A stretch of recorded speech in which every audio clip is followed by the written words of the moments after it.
The fact that you're listening to Revolution Health Radio tells me that you care about health as a topic, but also as an issue.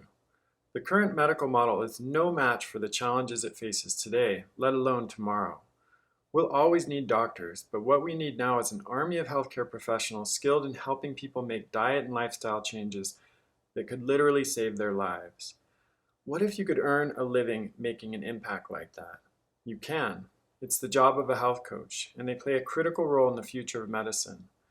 Now, not everyone who's fascinated by functional medicine wants to do it for a living, but the people who end up pursuing a coaching career start where you are, curious, passionate, and driven to make a difference in people's lives and on the future of healthcare. I consider it my mission to give health coaches the skills they need to make a difference. That's why I created the Adapt Health Coach Training Program, an online 12-month certification that will prepare you for a successful career as a health coach. Unconventional solutions require unconventional people, and if you're one of them and get excited about the idea of building a career and a business by helping other people make real and lasting changes, we need you desperately. Becoming a health coach could change your life. It could also change the world. Go to kresser.co/success to learn more. That's KRESSER.co/success. I'm going to do something a little bit differently on the show this week. I'm going to be the guest, and I've invited Will Welch, who is an ADAPT certified functional health coach and a national board certified health coach with a background in organizational psychology, on to interview me. I want to do some COVID-19 updates. We're about 3 months in now, and I think many of you have been listening to the podcast and following my emails and perhaps some of my social media posts, so you may be aware of some of my more recent thinking on this topic, but I wanted to take the opportunity to put that all together and add some new thoughts based on new research that has been published just in the past few days, so that it's really all in one place. And those of you who haven't been keeping up, on a daily or weekly basis with all of the email and social media stuff can get a sense of where I'm at in my thinking about this pandemic, both in terms of how things are likely to play out over the coming weeks, months, and years, and how we can think about our own personal response to it. So I really enjoyed this conversation, and I hope it's useful to you. Let's dive in. Will Welch, thank you for guest hosting the show today. Thanks, Chris. Great to be with you. We haven't done this before. It's something I've wanted to do for some time. I've definitely recorded some solo podcasts where I'm just talking about stuff, but I think it's always more engaging to have a conversation and some back and forth. So I'm really looking forward to this. And why don't you tell everyone a little bit about who you are and what you do and why you're here hosting this podcast? Sure. Thank you. Well, first and foremost, I'm a ADAPT Health Coach Training Program grad. I'm an ADAPT certified functional health coach and a national board certified health coach as of February. Congratulations on that again.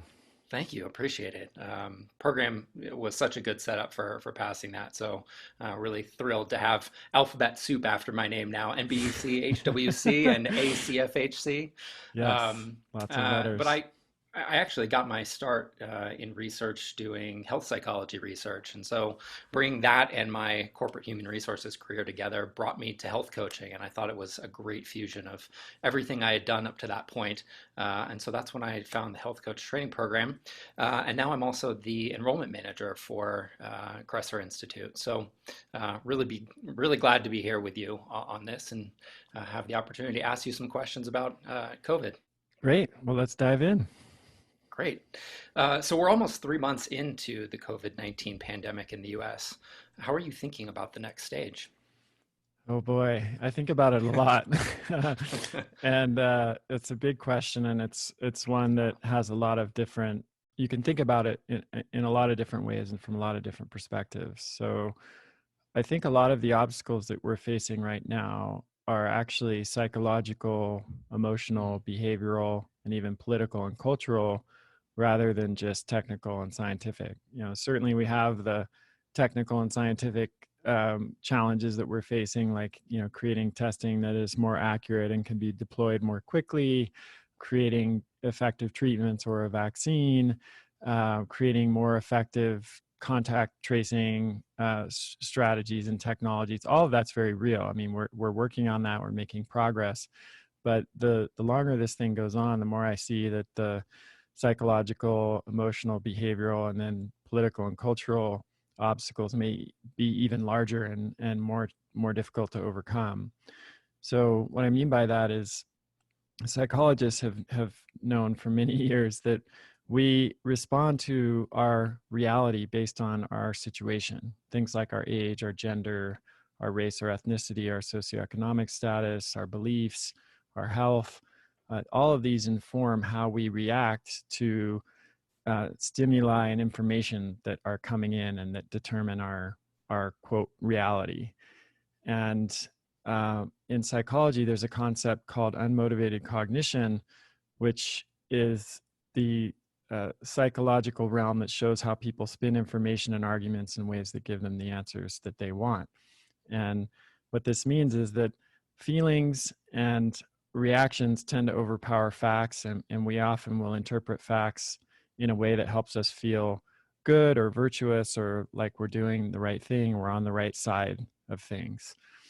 And this has been known for some time, like in the psychology of risk and decision making. The psychologists who study this field, they've known for some time, as have economists, that we don't make rational decisions just simply by calculating costs and benefits like a computer program would. Mm-hmm. It's really more that our feelings, which are often unconscious, tend to be the primary drivers. And so I think we're seeing this start to play out now, or has been playing out for many weeks, and will probably continue to play out. And the most recent kind of example of this is the differing reactions to how we should be approaching COVID now. You know, there are some who are strenuously arguing for reopening as fast as possible, and there are others who are arguing for staying in lockdown. And those arguments sometimes are informed by facts and science, and other times they're really much more driven by political, cultural, or psychological factors. Mm-hmm. And I imagine the longer this goes on, and here we are at about the 3-month mark, the more that we aren't rational actors compounds on itself, and the more everything winds its way into all of those factors that you listed, making decisions even more difficult. Absolutely. I think that's the case. And I think it's also the case that in a country as large and heterogeneous as the United States, and where we don't have a coherent federal policy that's guiding decision making, and instead we have responses that are broken down not just state by state, but even county by county. Like here in Utah, we have different counties making different decisions, and I'm not saying that's not appropriate. Like the outbreak has impacted counties differently. For example, in Summit County, where I live, we're still at a higher kind of threat level according to this color-coded scheme that the governor is using than some other counties, because Summit County had a pretty significant outbreak early on. In fact, we had the highest number of cases outside of any county other than one in New York. So, and that was probably because of Sundance Festival, which attracts a lot of international tourism, and also just the ski resorts here, which attract international visitors. So yes, there's some diversity in the response, but the longer this goes on, as you say, and the less coherent the response is, I think the more opportunity you have for these, social, cultural, political factors to become a major driving force in how people are responding. Yeah. So as you're thinking about the next stage, there are lots of things that have been brought up in the last 3 months, things like flattening the curve and a lot of the basic stuff. How are you seeing some of that? Are we actually flattening the curve? We definitely flatten the curve, and that's very positive development, and that was the initial goal of this. And as everybody knows by now, that the purpose of flattening the curve was to reduce the strain on the healthcare system. It was not to end the pandemic. And I feel like if there were some significant mistakes made by authorities early on in this pandemic. And when I say authorities, I'm not just talking about politicians, I'm talking about public health officials, pretty much anybody in any position of authority. They were not communicating effectively about the pandemic, and they were not setting expectations properly, and they made a lot of mistakes that I think are coming back to haunt us now. There's an organization called the Center for Infectious Disease Research and Policy. Michael Osterholm is involved in that. He's been interviewed on Joe Rogan and a bunch of mainstream media outlets, really sharp expert in the field. And I think has a better track record than just about anybody in terms of predicting how this was going to unfold. He has a lot of experience with Ebola and other pandemics. And CIDRAP, this organization, actually published some communication guidelines that leaders should follow during a pandemic. And if you read through the guidelines, you see that in the US especially, virtually all of those guidelines were flouted and not followed. I'll just choose 3 of them as examples. So number one was don't over reassure. So, don't tell people lies, basically. Don't tell them it's going to be better than it really is, because when you do that, there's a tendency for politicians to want to do that, right? No politician wants to deliver bad news. Even public health officials don't really want to deliver bad news. But it turns out that psychologically, if you reassure people and tell them it's going to be better than it is, and then it's worse, you lose trust. And I think that's exactly what has happened. The public at large has lost a lot of trust in institutions and in leaders that they may have placed more trust in prior to the COVID pandemic. The second one is to proclaim uncertainty. So this is, again, something that was not really embraced by leaders early on, and maybe arguably still isn't embraced. This is the worst pandemic we faced undoubtedly since the Spanish flu pandemic of 1918. And there's a lot that we don't know. And, this is clear to anyone who's been following this. First it was don't wear a mask, then it was wear a mask. At first it was there's no airborne transmission, and then it's airborne transmission. And, in an environment of that kind of uncertainty, it's really important to be able to share that uncertainty with people and say, look, we're doing the best we can. There's still a lot we don't understand. We'll keep you posted as we learn more. But instead, there were a lot of kind of unequivocal statements made early on. And then when those statements turned out to be false, once again, the public loses trust in the institutions and the leaders that are making those statements.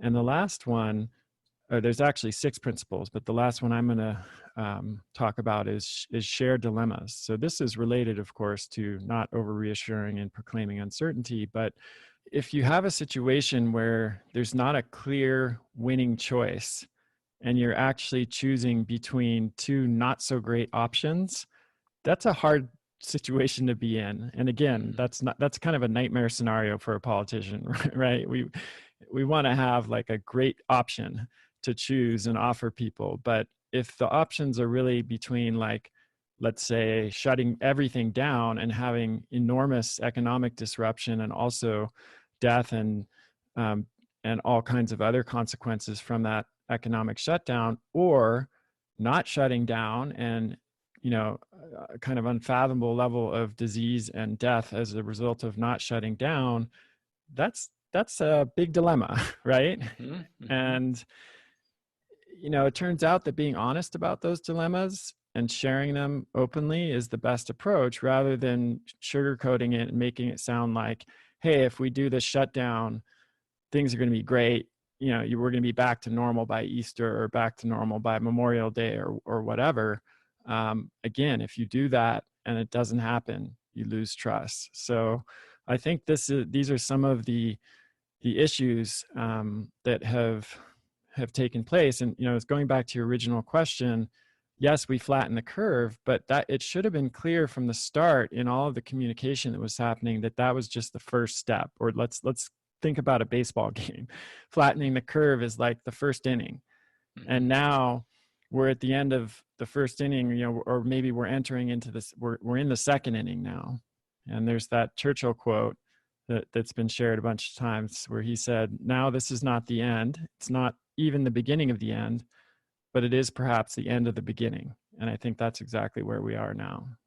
Yeah, that puts it in stark relief as to where we are with respect to the situation.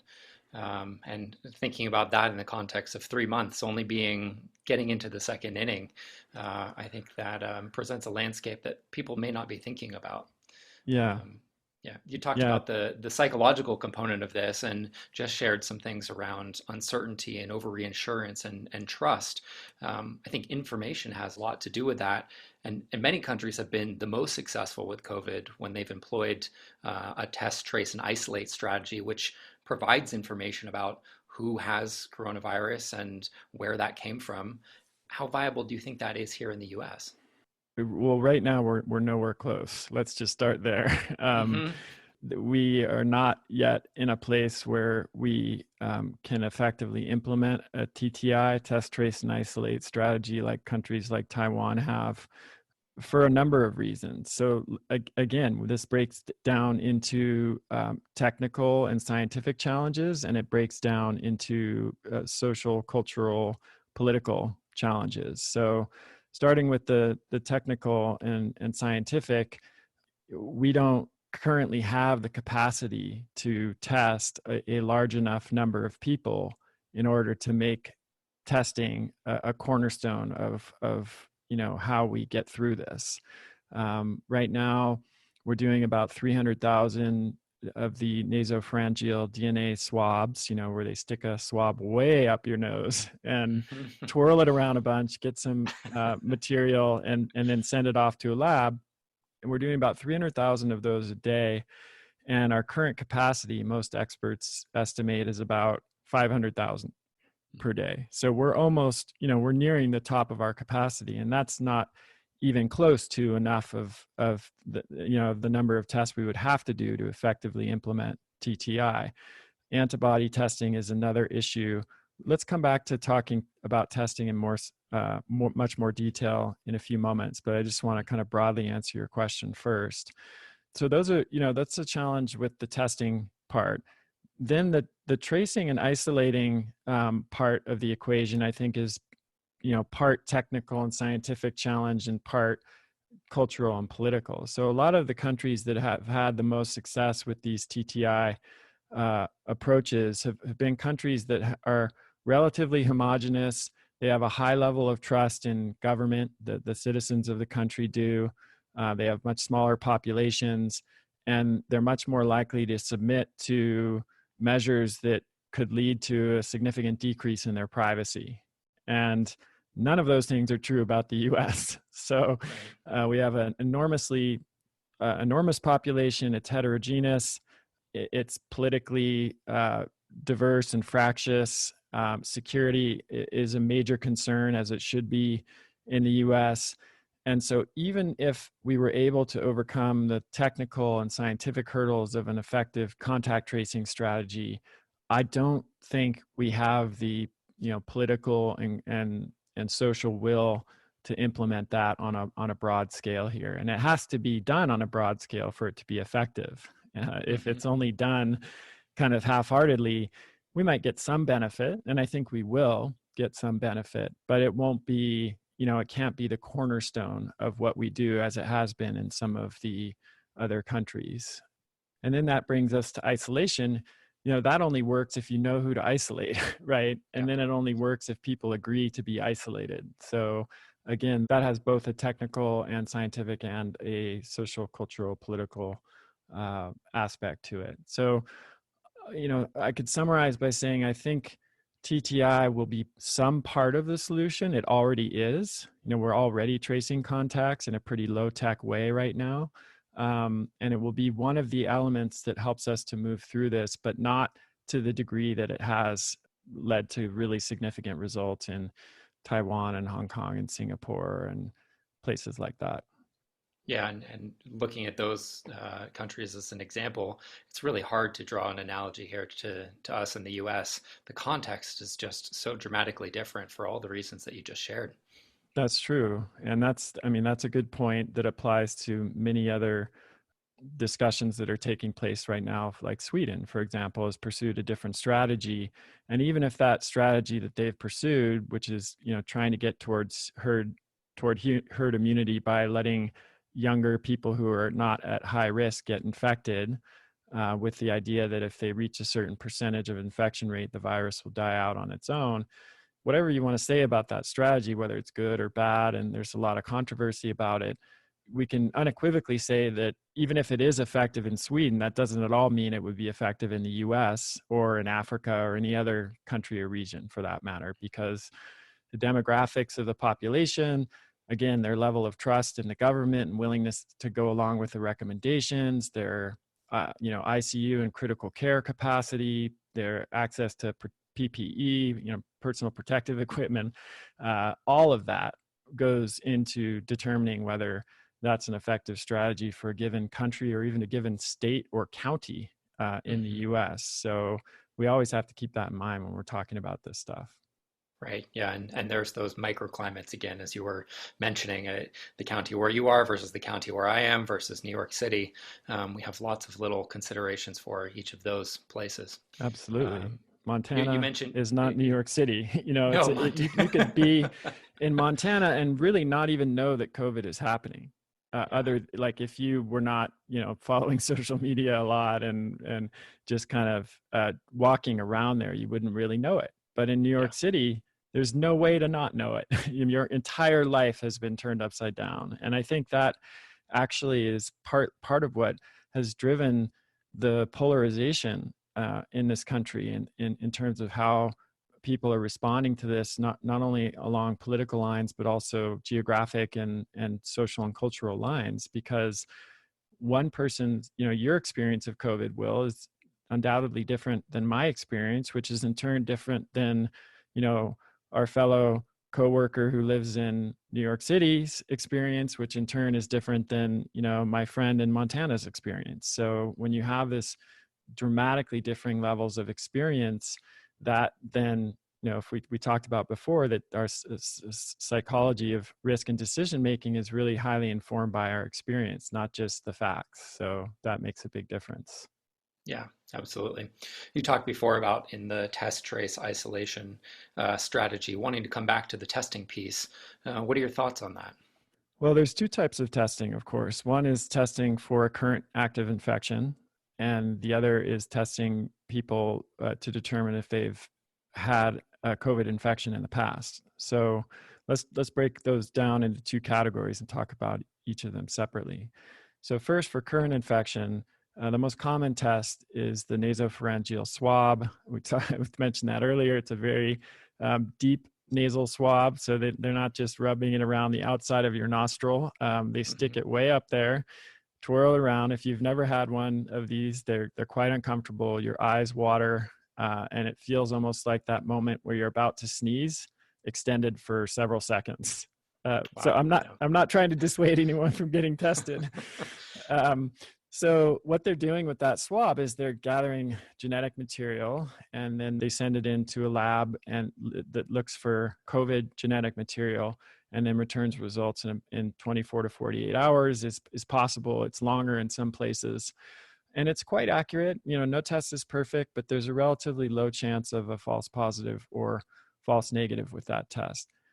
The challenge is that that's a long time to wait. If we want to get to a place where, employees are showing up at the workplace and they get tested, for COVID before they enter the workplace, there's no way, they're not they can't just sit there and wait for 24 hours, or 48 hours for their test results to come back. And so even though that is an accurate test, it's not really gonna, it's not enough to get us closer to resuming, the new normal, post-COVID new normal.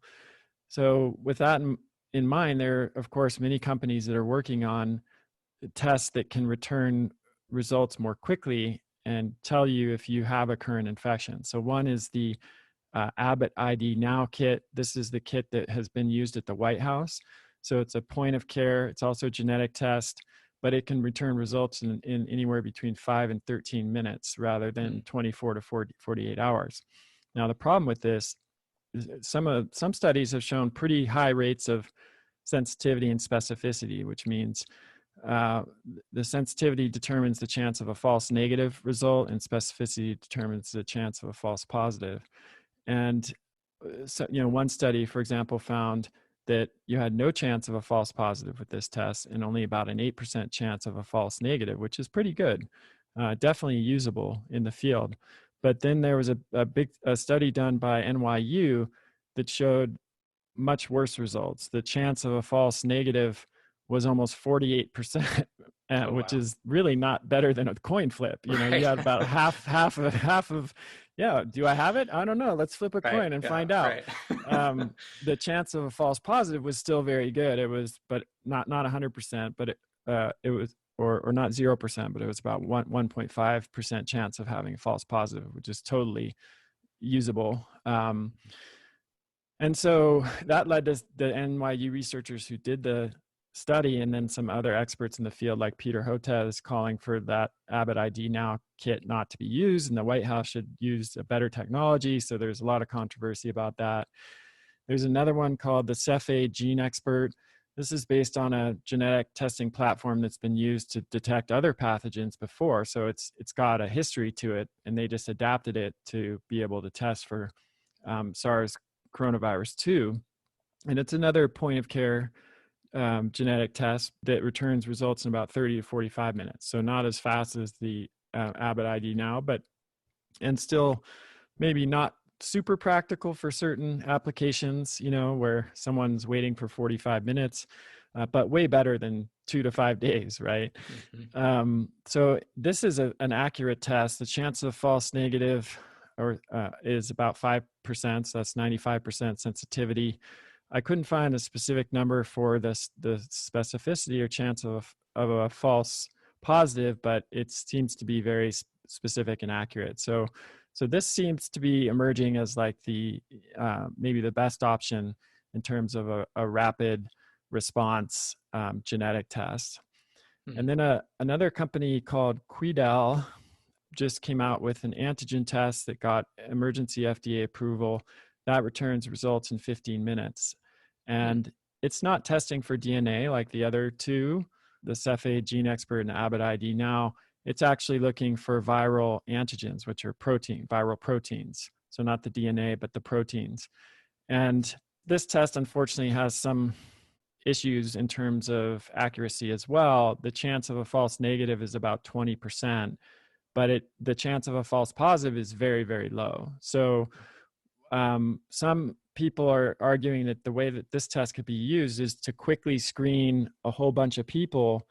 And if someone does test negative, but they have symptoms that are highly suggestive of COVID, then we could then send the sample out for a more accurate DNA test that takes 24 to 48 hours to return results. So even though this test isn't highly accurate itself, it could be used in such a way that in a beneficial way. And certainly if it finds someone who's positive, that's useful because the chance of false positive is basically zero.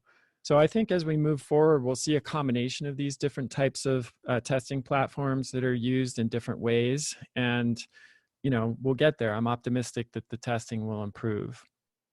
I'm glad to hear that you're optimistic, and I think getting creative with these strategies and using multiple tests to determine when they have different error rates sounds like a good step in the right direction. So I'm glad to hear that. Absolutely. Yeah. We can't let the perfect be the enemy of the good, right? We need to kind Exactly. of work with the tools that we have and use them in the best possible way. So that takes us to the second important component of testing, which is determining if someone has already been infected with SARS coronavirus 2. So that would be antibody testing. And this is blood testing. And unfortunately, as I wrote in an email recently, the antibody testing that we have currently is not very accurate, to say the least. And the good news is I think that will change over time. And even in some settings, it's already probably sufficiently accurate. But for the general population, it's not accurate enough. And I'll share a little bit about why. So let's see if I can break this down. It's so much easier to talk about this with visuals or write about it in email because it gets pretty complex. But I mentioned before, we've talked about sensitivity and specificity of a test. So sensitivity is the ability of a test to correctly identify those who have truly been affected, so true infected, so the true positives, while specificity is the ability to correctly identify those who have not been infected, true negatives. So in a perfect world, we'd have all of our tests would be 100% sensitive and 100% specific, but that's not the case. There's really very few tests out there, if any, that I know of that are both 100% sensitive and 100% specific. The additional complication is that even if a test has relatively high specificity, which means it's unlikely to return false positive, let's say the specificity is 95%, which would generally be considered to be quite good in the realm of testing. It's not that simple with coronavirus, because when the overall percentage of people who've been exposed to the pathogen is still low, then a specificity of 95% could still lead to a very inaccurate test. So if we imagine a hypothetical group of 500 people with, let's say, 5% of the population has been infected, which is about the rate that most experts are assuming now for the US, like in general. Of course, it's much higher in some places like New York City and Seattle. It's much lower in other places like Montana and Wyoming. But let's just assume for the time being that about 5% of the overall US population has been infected. So that's 25 out of those 500 people that are truly infected. But if the test has only 95% specificity, that means that in the same group of 500 people, it will return also 25 false positives. So if you get a positive result with that test, there's basically a 50% chance that it's accurate. Again, we're at a coin toss. So that's not very helpful. Yeah, and that example, I think, puts it in a stark contrast. 95% sounds like a really high number, but when you use that example and you say that basically it becomes a coin toss, then that paints a different picture. And it's very much determined by the background infection rate, as that example indicated. So in Summit County, where I live, the infection rate's estimated to be more like 1% to 2%. In that scenario, the antibody testing would be even more inaccurate than in an example that I just gave. On the other hand, if there is a place like New York City where the true infection rate might be more like 20%, then your chance of false positive goes down. So there are two ways that we're going to get out of this. Number one is, and I hope this is the way that happens more quickly, is that labs will come out with testing that is even more specific, has a higher specificity. So there was, for example, last week, I mentioned this in the email that I wrote, a German lab called Euroimmune AG introduced a test kit that's been approved in the US that it has 100% specificity. So that means virtually no chance of a false positive. So if we have a kit like that, that's really helpful, because if you do test positive, then you know it's accurate, and you can be relatively certain that, at least to the best of our knowledge right now, we can talk more about this in a minute, you're somewhat immune from, or you have a higher chance of being immune and not being contagious. And that could lead to actually, meaningful changes in your behavior. It might allow you to go back to work. It might, allow for certain behaviors that you wouldn't do if you didn't know that you had already had the virus and you were no longer contagious. So I think we need this antibody testing to get more accurate before we're going to be able to start to resume activities like having larger groups of people together and doing things that would depend on knowing what people's COVID status is. Yeah, especially in the context of the challenges around tracing that you brought up before. I think having these antibody tests, that's huge. Now, this begs the question of any conversation around testing has to involve this discussion of immunity. What do we know about immunity to SARS-CoV-2 right now? Not enough, unfortunately.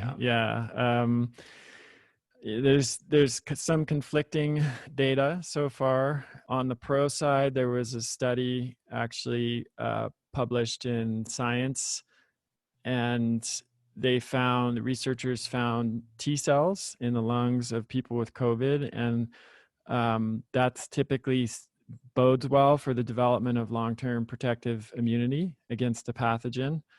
On the other hand, we have a disturbing number of reports coming out of South Korea and China and other places, even in the US, of some people seeming to get COVID twice. People who tested positive for COVID, were hospitalized, had a pretty serious case, and then recovered, went home, and then ended up in the hospital again later, only to test positive again with COVID.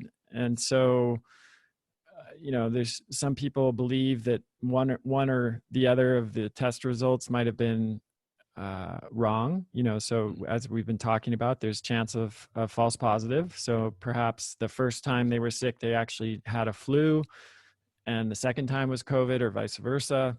Or some people are speculating that they never actually cleared the SARS coronavirus 2, and they even though they became asymptomatic or had fewer symptoms, they were still struggling with it.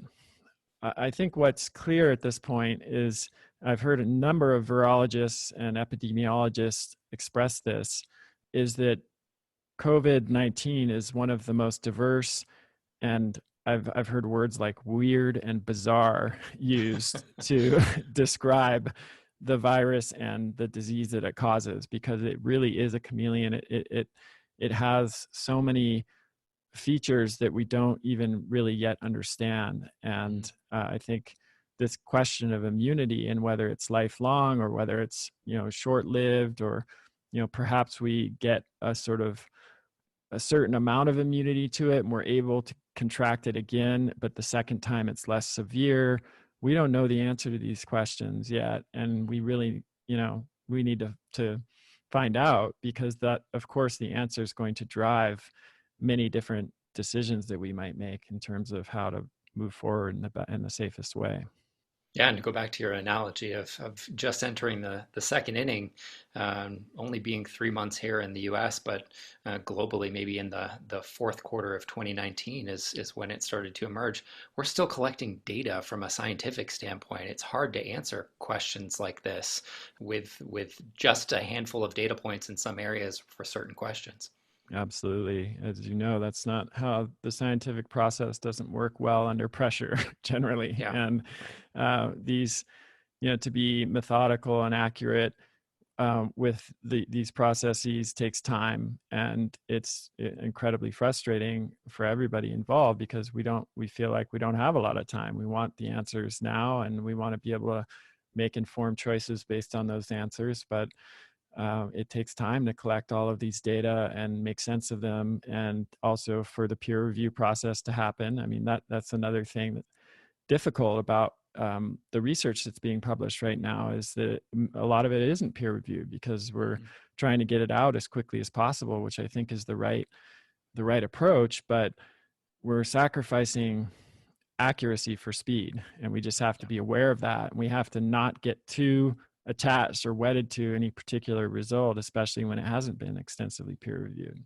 Yeah, you're seeing a lot more preprints coming out of the Yep. non-reviewed journal articles, and I think we're banking on widespread scientific literacy and understanding of the scientific process to accurately kind of contextualize that information. And I'm not sure we can do that. Yeah, I'd say it's pretty clear that we can't, if history is any indication of the Yeah. future. And we've already seen some pretty high profile examples of where that can go wrong. The Santa Clara study, which was a seroprevalence antibody study that was done to try to estimate the rough prevalence of SARS coronavirus 2 infection in the population in Santa Clara. And I'm sure, as many people recall, the study results came back suggesting a dramatically higher prevalence or incidence of COVID-19 in the population there, something like 80-fold higher than was typically assumed.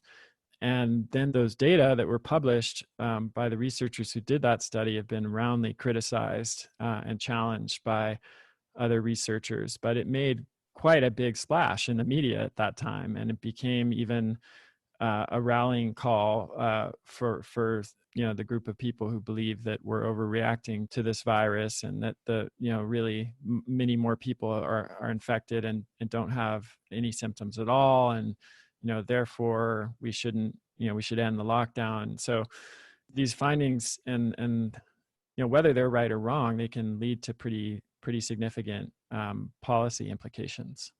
Yeah. Another area where things have shifted a bit is around our understanding of the signs and symptoms of COVID. And that seems to have been shifting recently. What have we learned about this? Again, that it's weird or bizarre.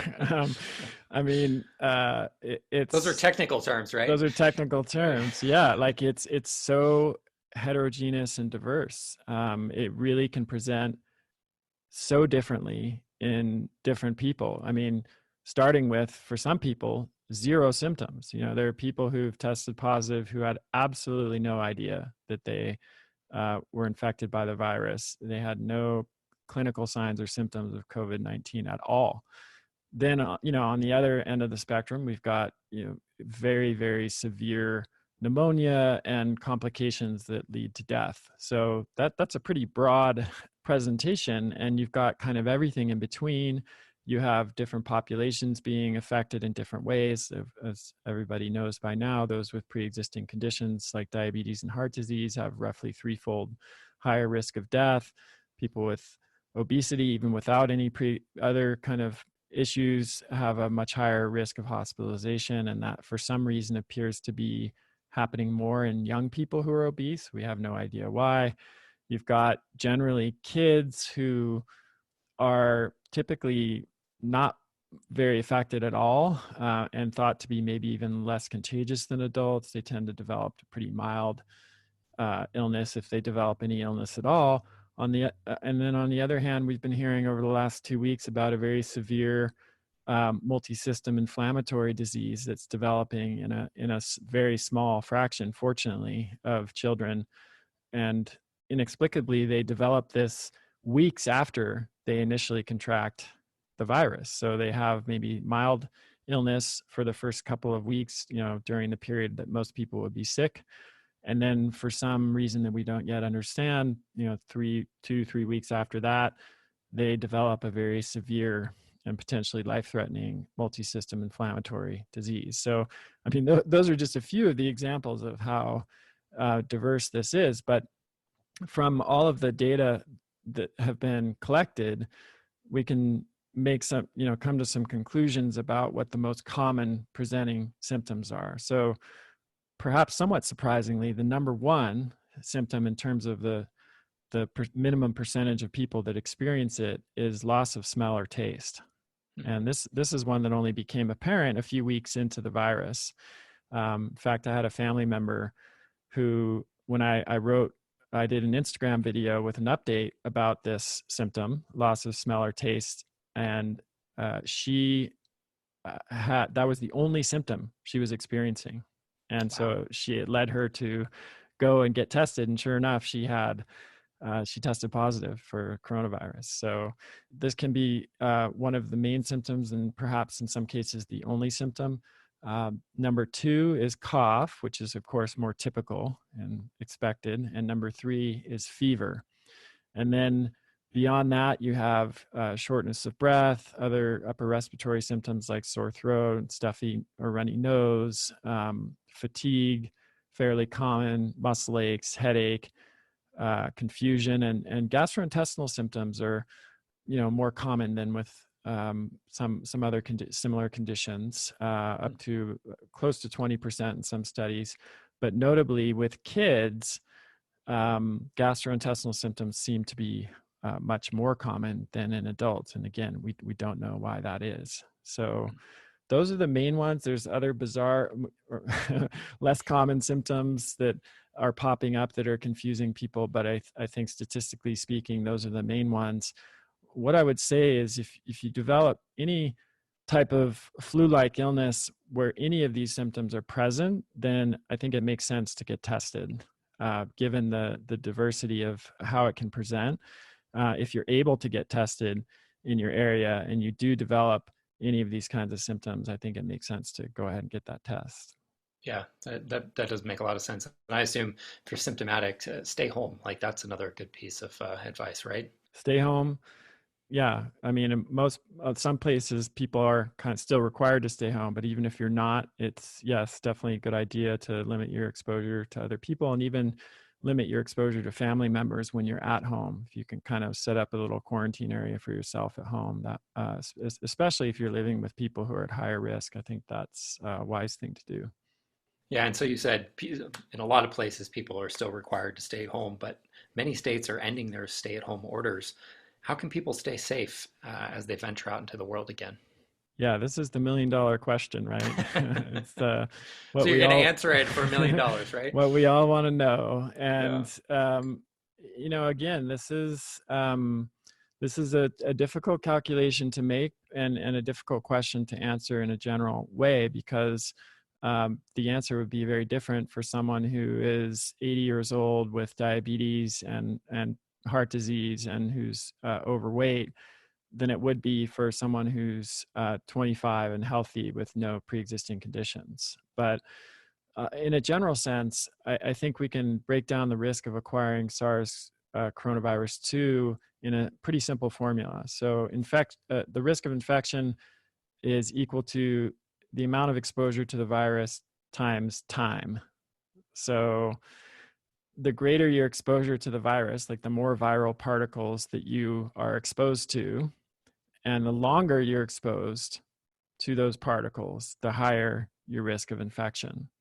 And there was I think, a physician who is an infectious disease expert, Dr. Aaron Bromage, wrote a great article summarizing all of the research that's been done to quantify the different types of behaviors like coughing, sneezing, breathing, and how many viral particles and respiratory droplets those behaviors are can produce, and thus that actually helps us to determine that first exposure part of the formula. So sneezing is the worst. A sneeze releases about 30,000 respiratory droplets traveling at 200 miles per hour, which is, it's just so fascinating to learn about this stuff, even though it's a little bit morbid.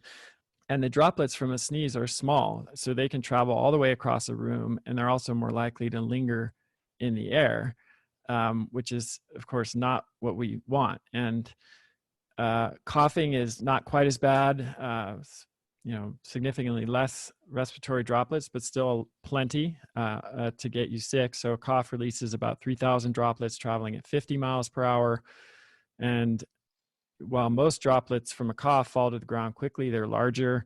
Some can linger in the air for a significant amount of time. And Dr. Bromage pointed out that if a person is infected, a single cough or a sneeze can expel as many as 200 million viral particles.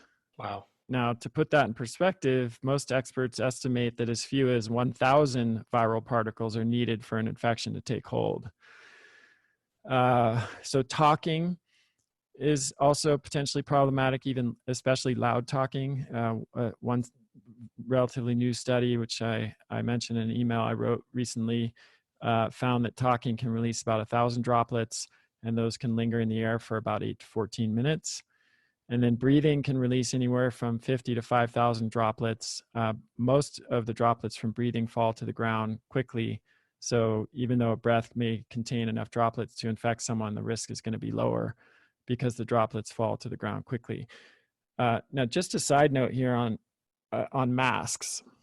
There's been a lot of discussion and controversy about whether people should be wearing masks, but I think if you understand this research that we've just covered, it makes it very clear why wearing masks can be enormously helpful, even if they're not N95 respirators or medical grade masks. Because when someone's wearing a mask, if they sneeze or cough, or even if they're talking, the droplets that contain the virus are not going to spread out into the room and linger in the air.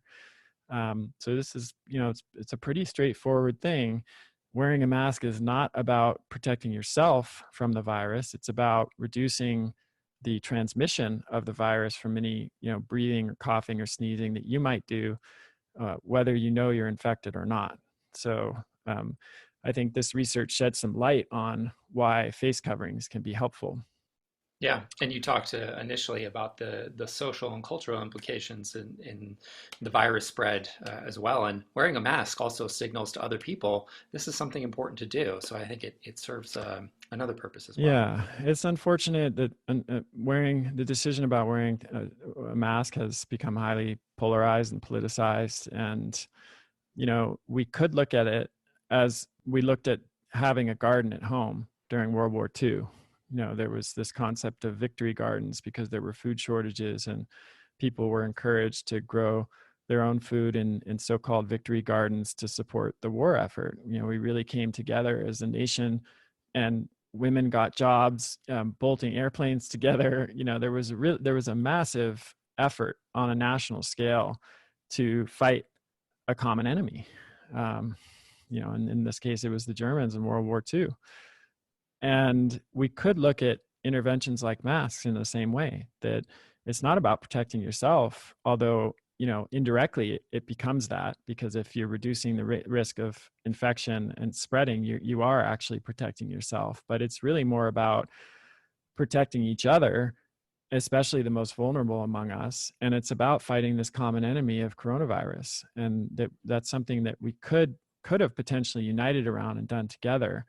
But now the decision about whether to wear a mask is no longer one that's made for social good, or to protect our health and the people who we love's health. It's really more of a political statement at this point, and I find that to be very, very sad. Yeah, it really is unfortunate. You mentioned a second ago the time and exposure components of that equation that Dr. Right. Bromaj talked about, and coughing and sneezing and talking, having a certain kind of exposure level right away. What's the time component there? So the time component is, well, let's talk about time and even another aspect of exposure. So exposure also it's determined by whether you're indoors or outdoors. So you imagine a kind of being stuck in an elevator that's broken down with two other people with COVID for 6 hours. That's kind of a worst Recipe case scenario, for disaster, right? yeah. Yeah, you're probably going to get COVID, or that have coronavirus rather. So on the other hand, if you're outside and you're taking a hike and somebody passes you, even if they have coronavirus and even if they're not wearing a mask, if they're just breathing and walking, the risk, as far as we can understand, is relatively low in that outdoor setting. And there's only, in fact, been a single outbreak of COVID-19 that's been traced to an outdoor setting. So the good news in all of this, there's always some silver lining. I think that means that taking walks or doing other outdoor exercise and even spending time with other people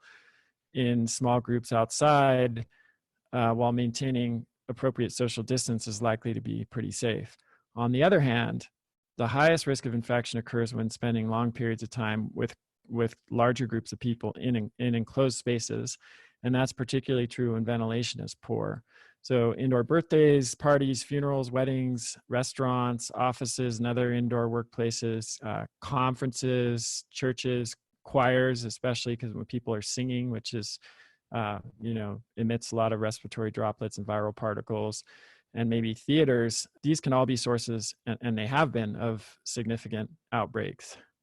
Then you have something that's a little bit in between, like brief trips to the grocery store or other retail locations. So you've got a much larger space than an elevator, for example, or even a small office. And also people aren't spending as much time in a grocery store. So the amount of exposure is lower and the time is lower, and therefore the risk of infection is lower if you're just, going in there, doing some shopping and coming out, especially if most shoppers are wearing masks and you're wearing a mask. So then you think about things like, should I go back to work? Should I go back to the gym? Those questions kind of depend. If your office is well ventilated, adequate social distancing is maintained, people are wearing masks, and there are relatively few employees present, I think the risk is pretty low. But if ventilation is bad and there are lots of employees packed close together and masks are not being worn or required. So for example, the recent outbreaks in meat packing plants, then the risk is pretty high. With the gym, if the gym's strictly limiting the number of people that are present and ventilation is good and they and you are being vigilant about wiping down surfaces, the risk is pretty low, though higher than it would be with outdoor exercise. But other indoor activities where people are packed more closely together, or you imagine something like jujitsu where you're rolling around on the floor with someone, and then probably the risk is a little bit higher. So I think if we take precautions and we understand these data and the risks, then we can actually make informed choices that can allow us to at least resume some parts of our life. Today, for example, I went on a great mountain bike ride, and I view the risk of that as being extremely low. And it's something that really supports me and makes me feel good and is a great self-care thing for me to do. And so if you have access to that kind of thing, it's great to be able to do that now. But I think it's still too soon to do some other activities that we might love to do that pose a higher risk. Yeah, and I think a lot of people will be glad to hear that as we get into, in the northern hemisphere anyway, spring and summer, and all the activities that come along with that. So we've talked about the different ways in which this pandemic is affecting people, including the psychological aspects. But what about our emotional responses?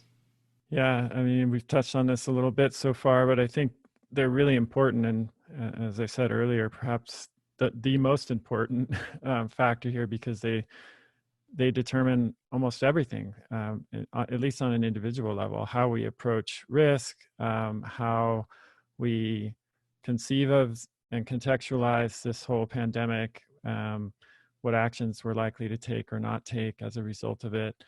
And then, of course, more day-to-day personal responses to the pandemic, like how well we're able to cope with it, or not, and relate to the other people in our lives, our partners and kids and people we're sheltering in place with or interacting with as we start to get back out in the world. And one of the things that I am noticing a lot as we go through this is I mean, we've been in a situation, Will, you're well aware of, and we all are, of increased polarization.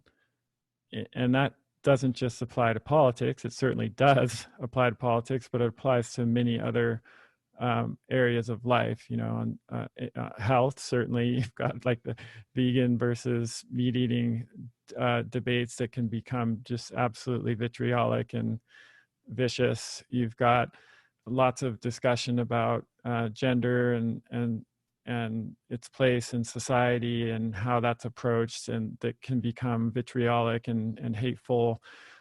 You've got all kinds of topics where it's difficult to hold a nuanced opinion and certainly to express it without receiving a lot of negative feedback from both sides.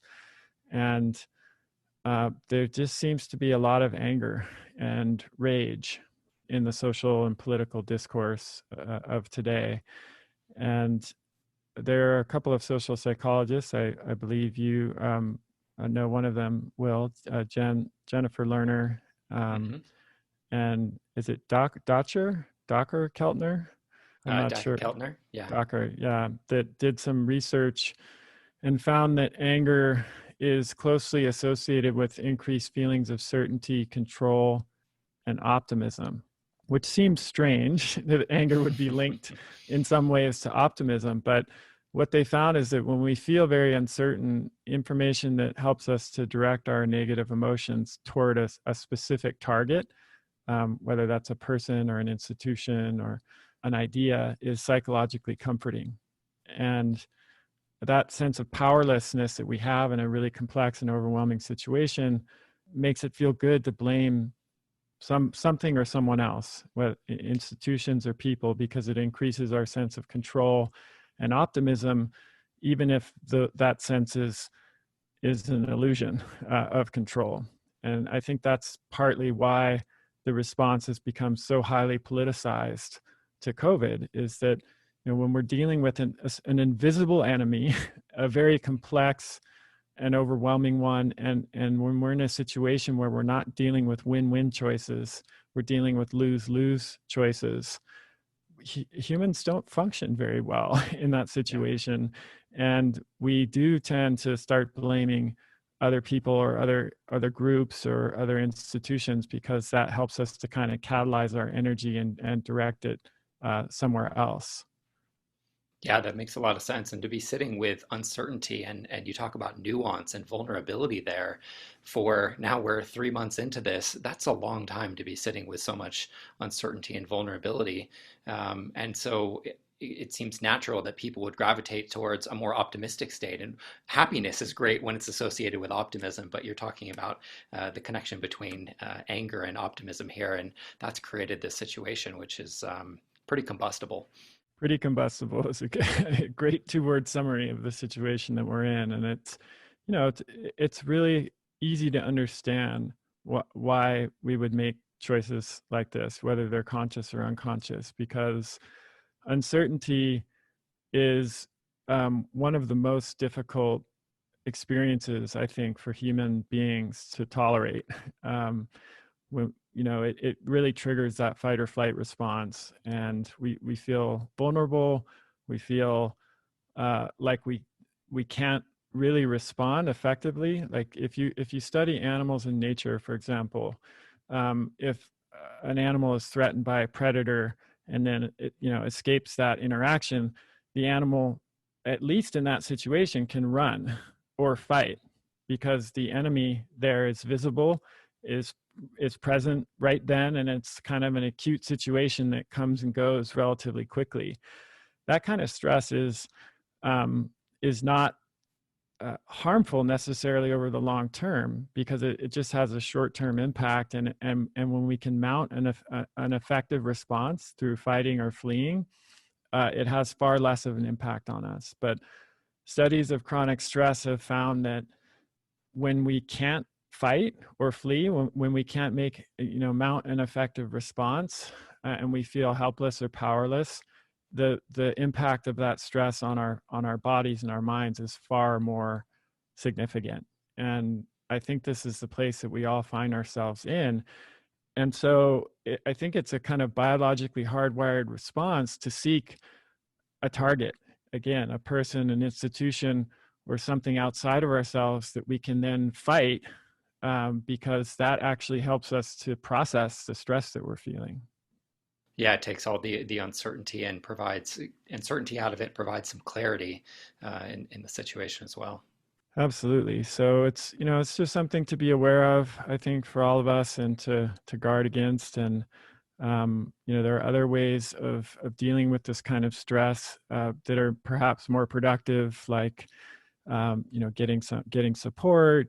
We've talked a lot about mindfulness and meditation, gratitude journaling, all of the tools we've discussed. I've talked about in webinars and emails and social media posts recently, to build more resilience and grit, because that's what we need to get through this situation. Yeah.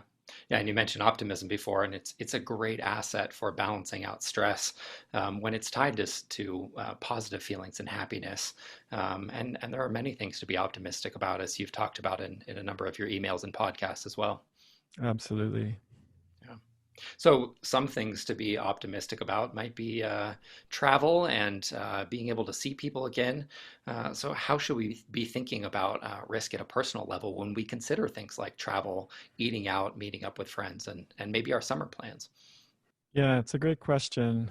I think it's important to understand that, risk tolerance is very much an individual calculation. So, one person might be comfortable with taking certain steps and, doing certain activities that another person would be absolutely uncomfortable with, even if their circumstances are the same. Maybe they're the same age, they don't have any pre-existing conditions, but they just approach these kinds of situations differently. And I think, as a kind of meta comment before we dive into specifics, it's really important to understand and accept your own level of risk tolerance, because I think that if you go too far outside of your own comfort level with risk, that's going to generate its own stress. And what we don't need now is additional stress. So Yeah.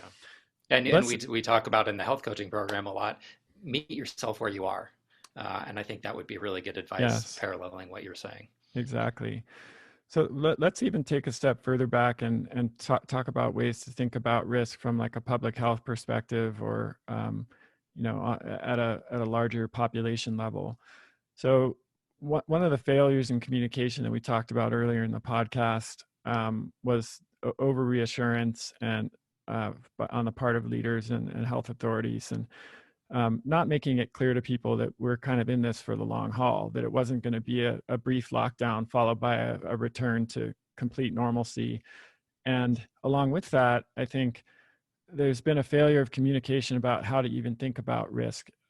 It's pretty clear now, I think we can all agree that there's no scenario here where we can get risk to zero of, getting coronavirus, even if an effective vaccine is developed, and even if effective antivirals are developed, and even if we shelter in place and everybody just stayed home, we couldn't get that risk down to zero.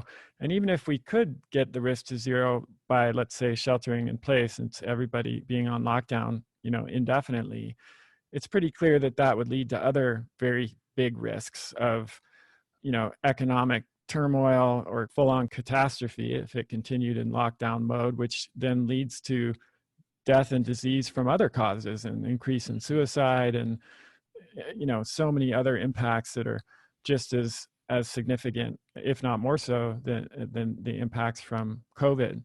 So I think we really need to start with the recognition that there's always some trade-off when we're talking about risk reduction. It's foolish and even dangerous, I would argue, to assume that there's always a win-win option where, you take this action and all of the problems are magically solved. That's just not happening here. And so I think the better way to think about this is using a harm reduction model. So harm reduction is a concept that has been employed in public health policies and approach to addiction, and even things like speed limit, which I'll come back to in a moment. So let's talk about clean needle programs. This is an approach that's been used for decades now, and it comes out of the recognition that heroin addiction is a very serious addiction. And despite best intentions with group and individual therapy and treatment programs, that many people are going to continue to use heroin. So if they can be provided with clean needles, you're not going to reduce the risk of issues that arise from heroin use itself, but you can then reduce the risk of disease transmission and other problems that can happen from using needles that are not clean. So that's an example of a harm reduction model where we're saying, okay, we may not be able to get the risk to zero here or eliminate harm, but we can take steps to reduce it. Mm-hmm. I think this speed limits are an even better analogy for what we're going through right now. There are about 38,000 traffic deaths a year in the US. And I think it's pretty clear that if we reduce the speed limit to 1 mile per hour, just do a thought experiment here. That sounds fun. Yeah, we would probably eliminate almost 100% of those deaths, right? It's pretty hard to die in a traffic accident if you're going 1 mile per hour. And I mean, it sounds kind of ridiculous, right? But the fact is, we have already made a calculation where we have collectively agreed as a society to set a speed limit that will certainly lead to thousands of deaths each year. But we have agreed as a society to do that because we recognize that if the speed limit was, significantly lower and low enough to prevent all deaths, that would lead to many other undesirable consequences. How would food get delivered to supermarket? Imagine trucks on the highway going 1 mile per hour. By the time the food gets there, it's rotten in the stores. Yeah, And it would lead to my nighttime food order would take till tomorrow to get there. That's right. No 2-hour Amazon Prime food delivery. Right. Try 2 weeks or more. So Yeah, I mean, this is something we don't. I'm sure few of us ever think about when we drive. Out driving, we see a speed limit sign. That sign is essentially a compromise where we're saying we're going to accept a certain number of deaths per year so that we can have a functioning society.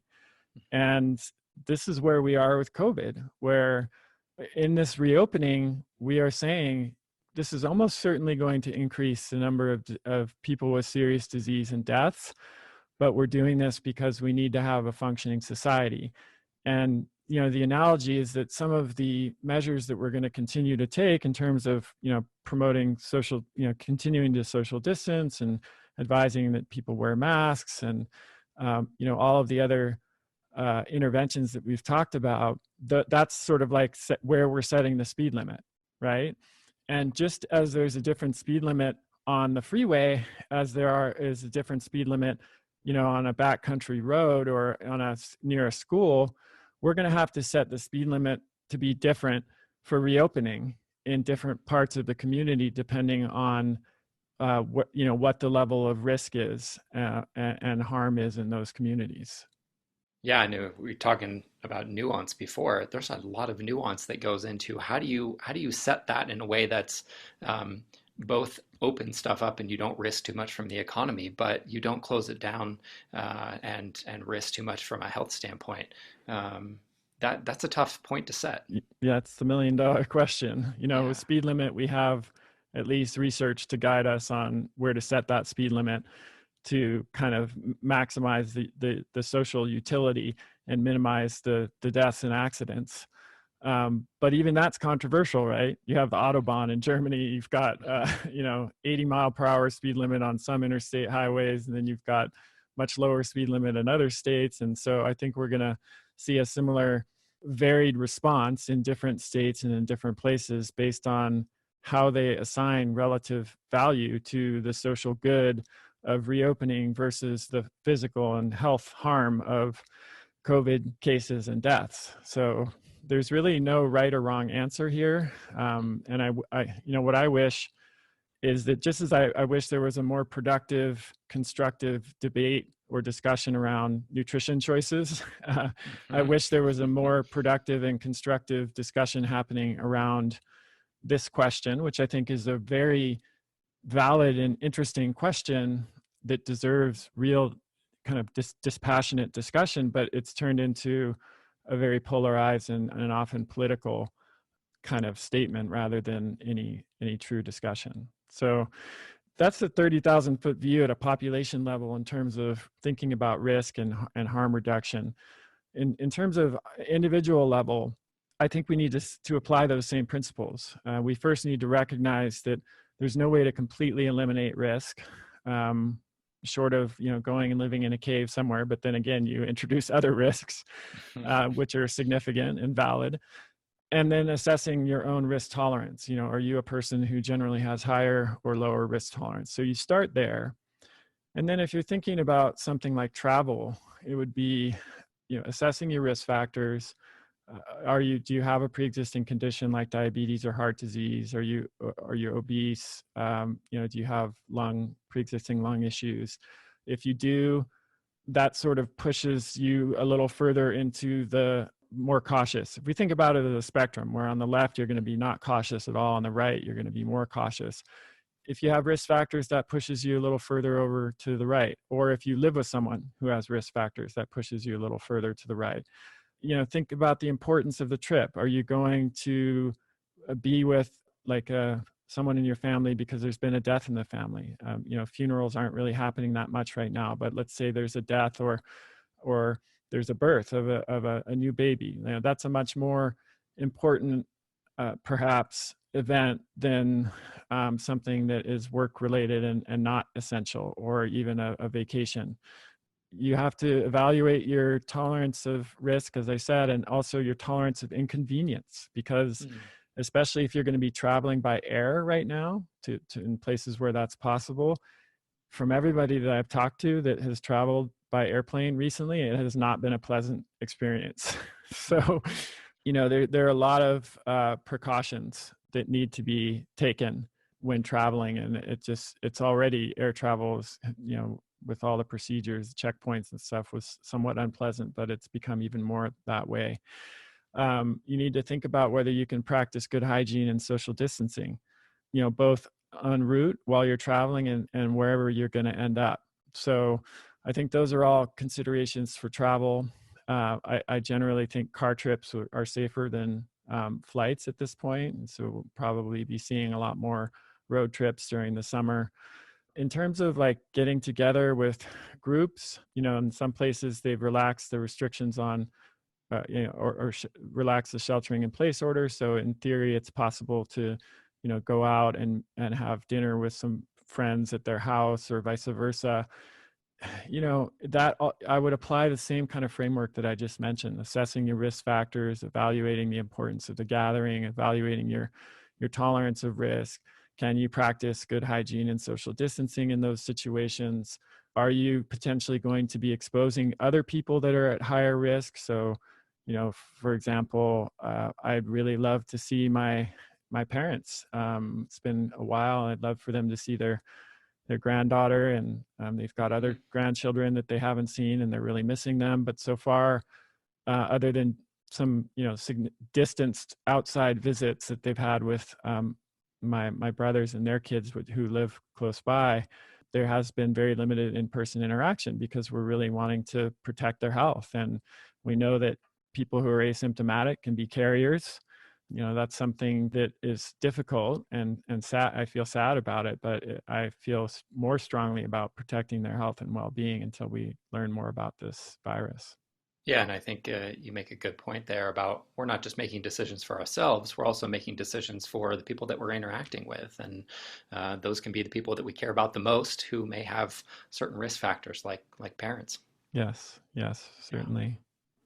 So we've talked about the $1 million question. How about the $5 million question? How do you see this pandemic ending? Yes, that's the $5 trillion question, perhaps, or even more. Yeah. I mean, now we're thinking in trillions for sure in terms of economic impact. But so, yeah, there are a lot of ways to think about this. And I mean, let me just start by saying I don't know. And I think anyone who claims to know with certainty how this is going to play out is not being totally honest. And I'm, of course, not an epidemiologist or a virologist or an infectious disease expert. So my opinion is just based on following this very closely and being connected to many of those types of professionals and having lots of conversations with them and following all the research and news as everybody else is. But my sense of this question, I mean, there are many variables which will affect the answer to this question, of course. So, one of those is whether immunity is permanent to SARS coronavirus 2. If it is, then we can see it coming to a kind of distinct end where it really just, the number of new infections just gradually drops to almost zero, and it's effectively over. If immunity is not permanent, then it's unlikely to end per se, so much as that it might kind of gradually peter out or gradually lose significance and end up or even persist at a significant level, but hopefully with smaller waves over time and maybe less severe impacts. So there's a scenario in which immunity might not be complete, where such that people who have been infected before don't get infected again, but it may be that the second time that they get infected, the effects are less severe. So those are some scenarios that depend on what happens with immunity. And there's been some interesting recent news about this. We still don't really have the answer to that question, but there was brand new data that came out from South Korea just this morning that showed that people who tested positive for a second time, who they're calling re-positives, are only shedding dead viral particles, and they're not actually infectious. So that's good news, because that suggests that an immunity may be longer lasting and people aren't getting it twice. There were also some new data published this morning as well. I mean, this is how fast things are moving, right? I do some preparation for the episode, and then literally 12 hours later, I have to add, or change things based on new data. So survivors of SARS-1 from 2003 were found to retain neutralizing antibody 9 to 17 years later. So it's possible that functional antibodies to a coronavirus can persist for a lot longer than previously shown, because the idea has been that antibodies to SARS and MERS are shorter term than for many other viruses. So those are some, positive new data that have come out recently in favor of the idea that we might develop immunity. Another really important thing to understand is that it may be a misconception that we have to get to 60% infection rate in a population to see benefits. And, that's commonly the threshold that is thrown out there for reaching so-called herd immunity, which is the point at which the virus stops spreading through the population because enough people are infected already. Mm-hmm. And describing this is pretty technical, and we've already been going for a while, so I think I'm going to skip the hardcore technical explanation. But essentially, there are two numbers that are important to understand, and I think are widely misunderstood and have even been misused in a lot of articles. One is R, which is the expected number of people that one infected person will pass the virus on to, and the other is R0, or sometimes called R0, which is the expected number of people that one infected person will pass the virus on to in a population where everyone is susceptible. So the only difference between those two numbers is that R talks about, it refers to how transmissible a virus is in a population where some people already are infected and not susceptible, whereas R0 or R0 is how many other people will you infect in a population where everyone is susceptible. So R0 is mostly impacted by things like social distancing and contact tracing and isolation, and because those are the most effective measures when everybody is susceptible. When the virus first hits first hit the scene back in January and February. But R actually depends on two things: the R0 value and the percentage of the population who are not susceptible. So as you can probably gather, as the number of people in a given population goes up, then R will decline, even with no changes in social distancing, masks, et cetera. So somebody did an analysis using both R and R0, and they found that if just 13% of the population becomes infected, assuming an initial R0 value of 2, R would drop to 1.75 with no changes in social distancing or masks or anything. At a 25% infection rate, R drops to 1.5.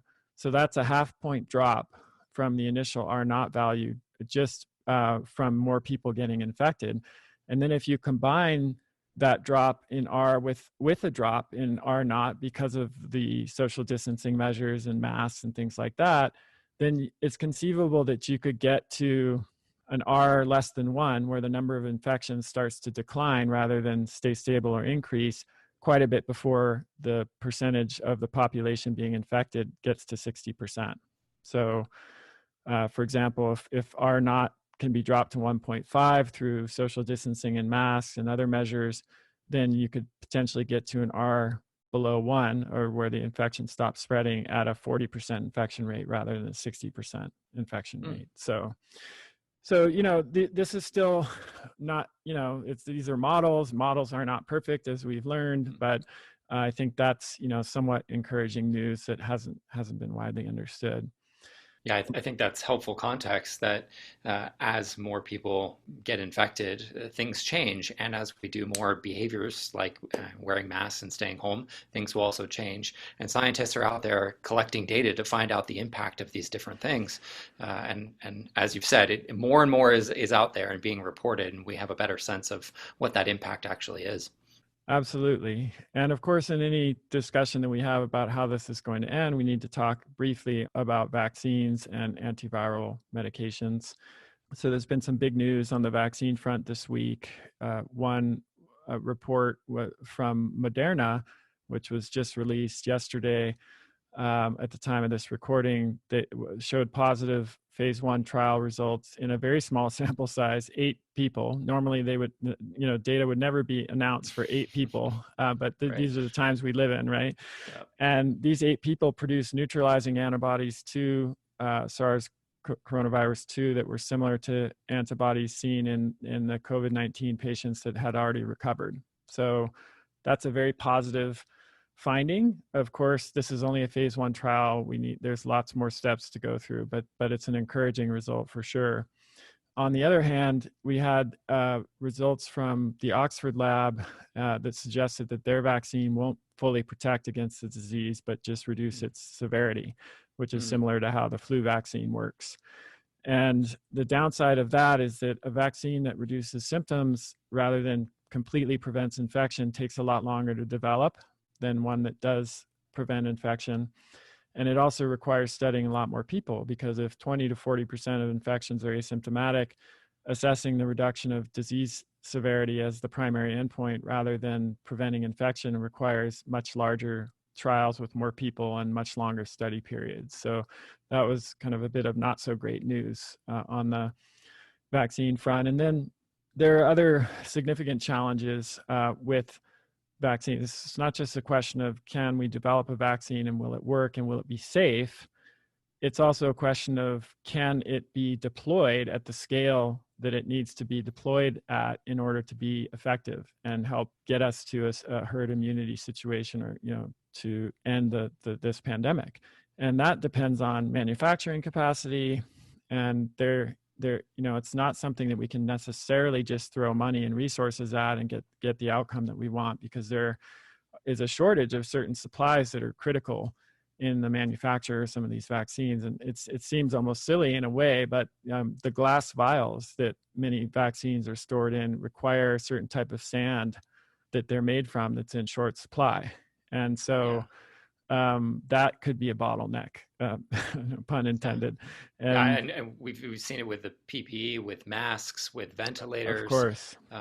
All these supply chain issues are really coming to It's so frustrating, right? Because you think like, wait a second, we can't just make more cotton swabs. Like those are not, we're not talking about high tech gear here, or a mask actually like an N95 it seems like when we just bought them in boxes before, they seem pretty like low tech, but they're actually quite difficult to manufacture. And there are only a few companies that do it, and they can't just ramp up capacity immediately. They have to build the equipment, and it's, the glass vials, the stoppers that you use to plug up the glass vials for certain vaccines, certain materials are needed in those stoppers, because they can, if you use the wrong material, it can interact adversely with the vaccine, and those are in short supply. Only a few companies make those. And so again, these are sort of the not very sexy or glorious aspects of the process, but they might end up standing in the way of getting to the point where there's not only vaccine that's effective, but there's one that can be distributed widely. And that's the other challenge is, or thing that's worth pointing out. Just like with the flu vaccine, there's probably not just going to be one vaccine. There'll be multiple different vaccines, some of which might be more effective and safe for kids, and some of which are better for pregnant women, some of which are better for the elderly. And so we're going to have, there's probably going to be multiple vaccines, and then there's going to have to be this effort to distribute them on a wide scale. So I'm definitely not an expert in this area, but I think the idea that we would have, it's at least possible that we could have an effective and safe vaccine in 12 months, but that would be if every single thing goes right in the process.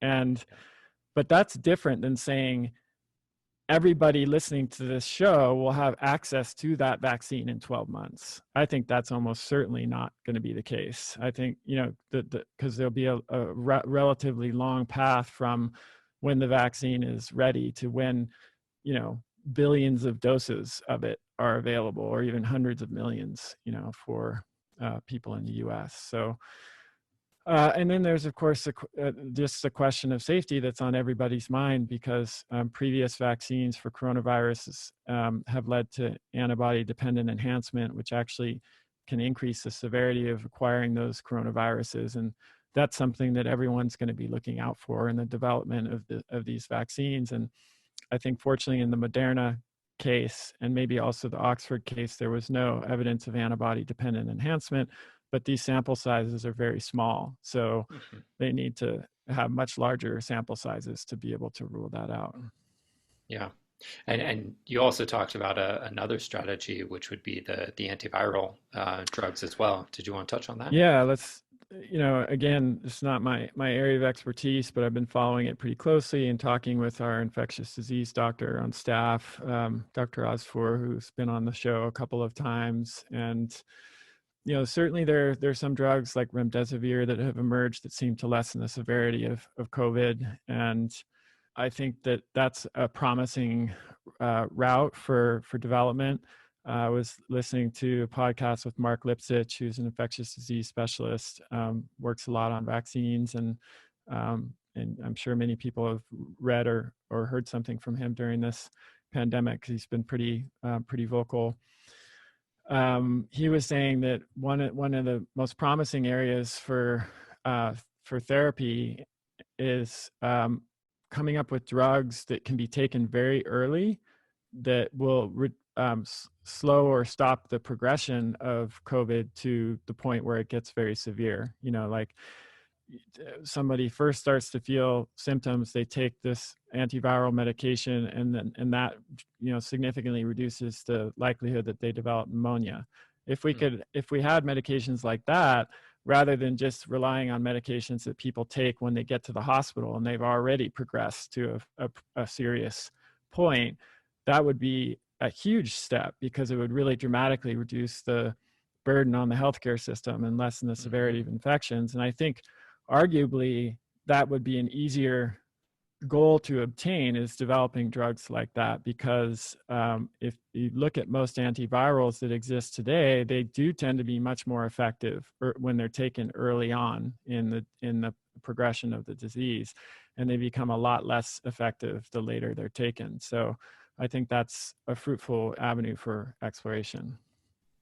Yeah, and I'm hearing from you that there are lots of potential points of intervention and that this is going to be a multifaceted strategy of all these pieces of the puzzle coming together to slow this down to a point where economy opens up, we can all start to get back to some of the things that we enjoy, but it's not going to just be a silver bullet. It's a lot of things here in the mix. Yeah, 100%. And I think it's also important to understand that this is not going to be a linear progression. I think that's another thing that the powers that be failed to communicate. There was this idea that we'd have an early spike and then it would just be all downhill from there. And I don't think that's going to be the case, at least in some places. It may be in certain areas, but it may not be. We're probably going to see, sporadic waves of outbreaks and spikes as we kind of resume more normal activity. There may, unfortunately, even be additional times where we have to go back to shelter in place, at least in certain areas. Nobody knows how this will play out, but I think cultivating what we've talked about many times now, cultivating realistic optimism is the best approach, where you pay attention to what some of the worst case scenarios could be, or at least, not great scenarios, and you do your best to prepare for those so that you are prepared if they happen and you're not caught totally off guard, either practically or psychologically, while also making sure to spend at least an equal amount of time attending to opportunities and upsides and bright spots that come about from COVID-19 and our experience with this pandemic. So that's definitely my approach, and it's the approach I continue to recommend for everybody. Well, thanks, Chris. I think realistic optimism is probably a good note to end on. Thank you for all the information, for breaking things down. I think it's really helpful. It's been helpful context for me. So I appreciate it and appreciate the opportunity to get to ask you all these questions. Well, Will, thank you so much. It was a pleasure to answer those questions. I think you did a phenomenal job, and it was a great conversation. And I appreciate you being willing and game to jump in and do it at such late notice. Happy to. Appreciate it. Okay, everybody. Hope this was really helpful. Feel free to send it on to a friend or family member you think would benefit from it. I'm just really eager to get this information out to as many people as possible so that we can, make our response to this, stay safe and healthy and sane, and really come together and support each other as we move through this. Like that's my hope, that over time we can try to be a little more on the same team as we approach this, because we really are all in this together. And I think that's abundantly clear. Like we're connected whether we want to be or not. So it's a good idea for us to keep that in mind as we navigate this. Keep sending your questions in to kriskresser.com/podcast question, and I look forward to talking to you soon. That's the end of this episode of Revolution Health Radio. If you appreciate the show and want to help me create a healthier and happier world, please head over to iTunes and leave us a review. They really do make a difference. If you'd like to ask a question for me to answer on a future episode, you can do that at kriskresser.com/podcast question. You can also leave a suggestion for someone you'd like me to interview there. If you're on social media, you can follow me at twitter.com/kriskresser or facebook.com/kriskresser.L.AC. I post a lot of articles and research that I do throughout the week there that never makes it to the blog or podcast, so it's a great way to stay abreast of the latest developments. Thanks so much for listening. Talk to you next time.